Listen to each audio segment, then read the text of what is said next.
누구나 다 좋은 회사 들어가서 돈도 많이 벌고 안정적으로 살고 싶잖아요. 근데 진짜 대기업 합격이라는 게 무작정 비싼 돈 주고 강의를 듣거나 당장 면접 스터디만 한다고 되는 게 아니더라고요.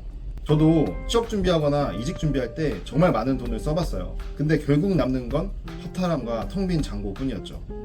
그래서 오늘 영상에서는요, 제가 10년 넘게 인사팀에서 근무하면서 정말 수백 번의 면접을 진행했거든요. 이때 발견한 대답 못하면 반드시 탈락하는 8가지 핵심 면접 질문만 골라서 꽉꽉 채워왔습니다. 여러분들이 이 질문만 제대로 익히시잖아요. 내일 당장 면접 보더라도 이전과는 완전히 달라진 내 모습을 확인하실 수 있을 거예요. 그리고 솔직히 말해서 이 8가지 질문에 대한 답을 미리 생각하고 면접 자리에서 자신 있게 대답만 할 수 있다면 어느 회사든 합격할 수 있습니다. 그만큼 이 질문들이 중요하고 또 많이 나오기 때문이죠. 그래서 오늘은 진짜 실전에서 먹히는 질문과 답변 전략 알려드릴게요. 우선 첫 번째는 자기소개입니다. 자기소개에는 기본 공식이 있습니다. 바로 프로필, 강점, 에피소드를 간결하게 담는 거예요. 면접관이 자기소개에서 진짜 궁금해하는 건 당신이 어떤 태도로 살아가는 사람인지, 그리고 그 태도가 우리 조직과 잘 맞는지입니다. 그래서 학력이나 자격증 같은 정보보다도 내 성향을 드러낼 수 있는 일상적인 소재 하나쯤은 꼭 준비를 해두셔야 돼요. 예를 들어서 저는 평소에 작은 루틴을 지키는 걸 좋아합니다. 그래서 운동 루틴을 3년 넘게 기록해오고 있는데요. 이런 습관 덕분에 프로젝트를 진행할 때도 그 과정을 꼼꼼하게 챙기고 결과를 기한 안에 마무리하는 편입니다. 이처럼 일상 속 태도와 연결된 에피소드를 함께 전달하면 면접관은 이 사람이 어떤 방식으로 일할 사람인지를 훨씬 더 직관적으로 떠올릴 수 있습니다. 그리고 두 번째는 지원 동기를 묻는 질문이죠. 은근히 지원 동기 질문에 막히시는 분들이 많습니다. 왜일까요? 사실은 진짜 지원한 이유가 없기 때문이에요. 속마음은 그냥 돈 벌려고요인데 회사가 그걸 모르지 않거든요. 회사 입장에서는 이렇게 생각합니다. 면접 때는 열정 넘친다고 해놓고 막상 뽑으면 얼마 안 가서 퇴사를 하는 거죠. 그래서 왜 우리 회사 인가요를 집요하게 묻는 거예요. 즉, 이 질문의 본질은 이 사람이 진짜 오래 다닐 사람인가를 확인하는 거죠. 그래서 이 질문에 답변을 할 때 핵심은 나는 이 회사를 진심으로 알고 왔고 쉽게 나가지 않을 사람이에요 라는 메시지를 주는 것입니다. 그러기 위해선 단순히 이 회사 이미지가 좋아서요 같은 말은 안 되고 회사의 최근 뉴스, 사업 방향, 조직 문화 등은 구체적으로 언급할 수 있어야 됩니다. 가능하다면 현직자 인터뷰라도 보고 가는 게 훨씬 설득력이 생기는 거죠. 예를 들어서 저는 이러이러한 서비스의 유저로서 느낌점과 최근 발표한 이런 전략이 제가 지향하는 커리어와 잘 맞다고 느꼈습니다. 그래서 관련 프로젝트도 찾아봤고 실무에서 배우고 싶은 점이 분명히 있습니다. 이런 식으로 말해야 이 지원자가 그냥 면접용 멘트가 아니구나 라는 인상을 줄 수가 있는 거죠. 그리고 마지막으로 꼭 기억을 하셔야 돼요. 나는 그냥 돈 벌러 왔지라는 생각 자체가 이 지원 동기에 대한 답변을 어렵게 만든다는 겁니다. 이건 사실 감춰야 될 게 아니라 설득 가능한 이유와 회사 정보로 전환해야 될 포인트입니다. 다음 세 번째는 이 성격의 장단점을 묻는 질문인데요. 이 질문은 정말 모든 면접에서 빠지지 않고 나옵니다. 사실 중요도가 아주 높은 질문은 아니지만 회사 입장에서는 꼭 확인하고 싶은 항목이기 때문에 1차 면접이든 임원 면접이든 반드시 등장한다고 봐야 되는 거죠.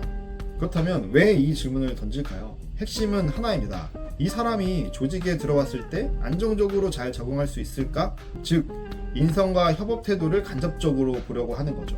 그래서 이 질문에 대해서 제대로 답하려면 자기 객관화가 잘 되어 있어야 합니다.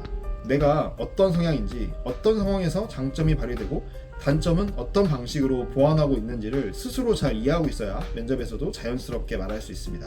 이 질문은 다른 질문들과도 연결이 되어 있는데요. 예를 들어서 주변 사람들은 본인을 어떤 사람이라고 생각하나요? 가장 힘들었던 경험은 무엇인가요? 이런 질문들과 모두 맥락이 같은 거죠. 그래서 요즘은 MBTI나 애니어그램 같은 심리 유형 검사를 참고해서 답변을 준비하는 것이 좋은 전략입니다. 이런 검사지에는 장점, 단점, 성향이 구조화되어 있어서 그중 실제 나와 맞는 항목을 선택해서 경험과 함께 연결해주면 훨씬 설득력 있는 답변이 됩니다. 특히 단점을 말할 때는 너무 뻔한 완벽주의자예요 같은 표현보다는 검사 결과에 나온 단점 중 하나를 내가 극복한 사례를 중심으로 말해보세요. 예를 들어서 저는 MBTI 상에 T 성향이 강해 의견 전달이 직설적이란 피드백을 많이 받았습니다. 그래서 이런 부분을 개선하기 위해 피드백을 받을 때는 한 템포를 쉬고 상대방 입장에서 생각하는 연습을 해왔고 이후 팀 내 회의에서도 분위기가 더 부드럽게 바뀌는 경험이 있습니다. 이처럼 단점을 회피하거나 포장하려고 하지 말고 구체적인 개선점을 보여주는 게 바로 이 질문의 신뢰를 얻는 핵심입니다. 다음 네 번째는 직무 수행 강점이에요. 이 질문을 다르게 말하면 우리 회사의 이 직무에 당신이 적합한 이유를 말해보세요 라는 뜻입니다. 예를 들어서 면접에서 이런 질문이 나올 수가 있죠. 이 직무에서 가장 중요하다고 생각하는 역량은 무엇인가요? 근데 많은 분들이 이렇게 대답을 합니다. 이 직무는 소통이 많이 하는 직무라서 의사소통 역량이 가장 중요하다고 생각합니다 라고요. 하지만 이렇게 대답하면 절대 안 됩니다. 왜냐면 소통, 성실, 책임감, 협력, 꼼꼼함 같은 단어들은 모든 직무에 적용되는 너무 일반적인 키워드라서 지원자만의 관점이 전혀 드러나지 않거든요. 그래서 이 질문에 제대로 답하려면 먼저 지원한 직무에 대해서 좀 리서치를 해야 됩니다. 회사 홈페이지나 채용 공고, 커뮤니티, 직무 기술서 등을 통해서 그 직무에서 실제 요구하는 역량과 키워드를 뽑아오는 거죠.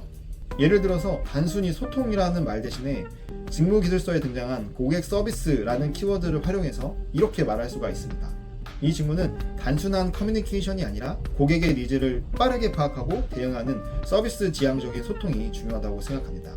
저는 학부 시절에 CS 아르바이트 경험을 통해서 고객의 변화를 관찰하고 맞춤형 안내를 제공했던 경험이 있어 이런 역량을 실무에서도 발휘할 수 있을 거라고 생각합니다. 이처럼 직무에 맞는 언어로 바꾸는 것만으로도 설득력이 완전히 달라집니다. 단순히 제가 잘해요가 아니라 이 직무가 요구하는 이러이러한 요소를 알고 있고 저는 이런 경험을 준비했습니다. 이 구조를 기억해 주시면 좋겠습니다. 다음 다섯 번째 질문은 도전과 실패 경험입니다. 이 질문은 거의 항상 도전과 실패를 묶어서 질문을 하는데요. 많은 분들이 이 실패 경험을 얘기할 때 실패를 굳이 감추거나 포장하는 경우가 많습니다. 사실 그럴 필요가 전혀 없거든요. 왜냐면 실패라는 건 결국 내가 원했던 목표를 달성하지 못한 경험이면 무엇이든 가능합니다. 꼭 대단한 사건이 아니더라도 처음에 실패했지만 이후 극복한 사례라던가 실패로 끝났지만 배운 점이 명확한 사례라면 충분히 좋은 답변이 될 수 있는 거죠.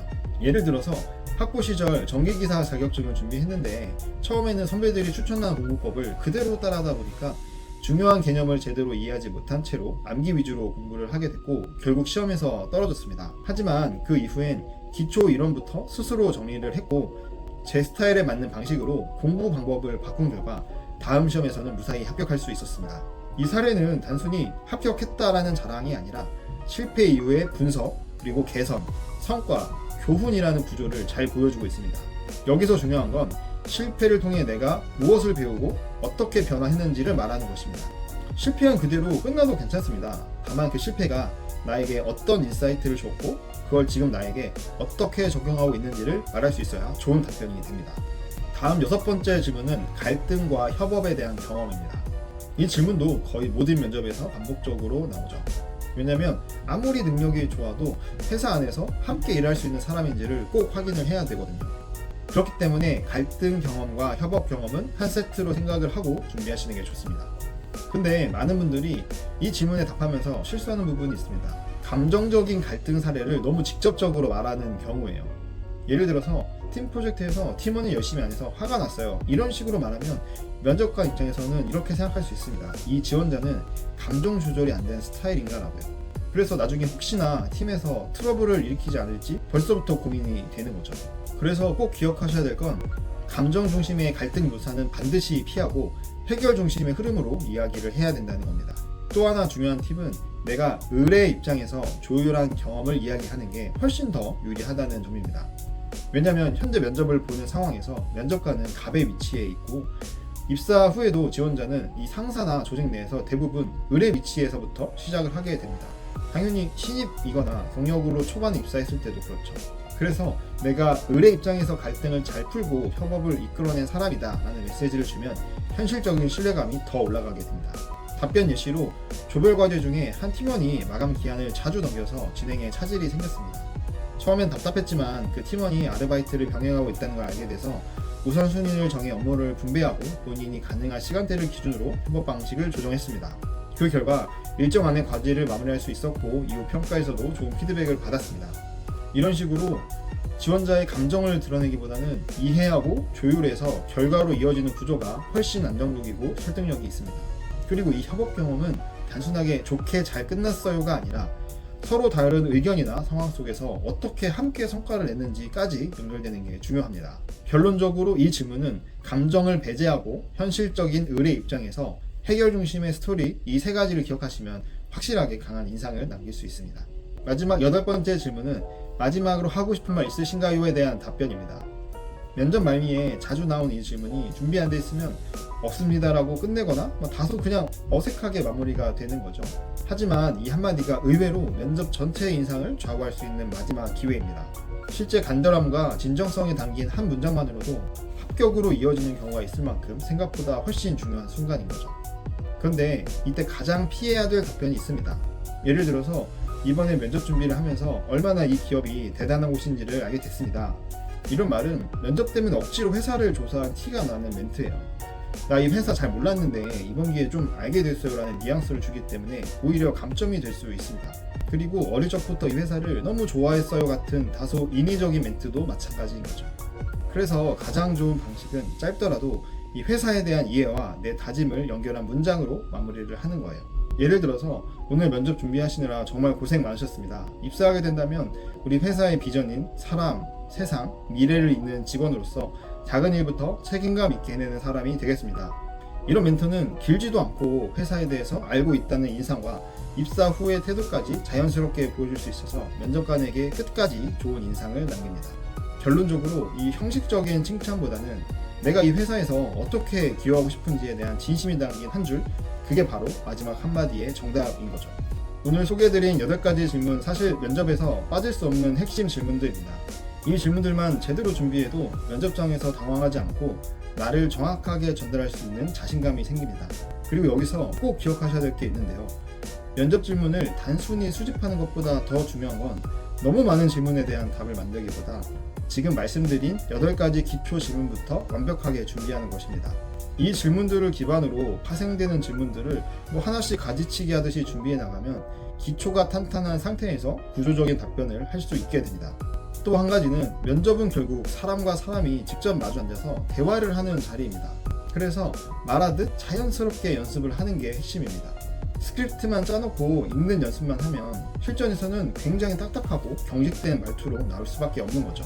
마지막으로 지원자의 관점이 아니라 면접관의 관점에서 답변을 한번 점검해보세요. 내가 하고 싶은 말을 하기보다 이 면접관이 듣고 싶은 말이 무엇인지 한 번 더 생각해보는 게 훨씬 설득력 있는 답변을 만드는 마지막 한 끗입니다. 오늘 영상이 도움이 되셨다면 좋아요와 구독 부탁드리겠습니다. 앞으로도 실전에서 바로 써먹을 수 있는 면접 전략들로 찾아뵙겠습니다. 감사합니다.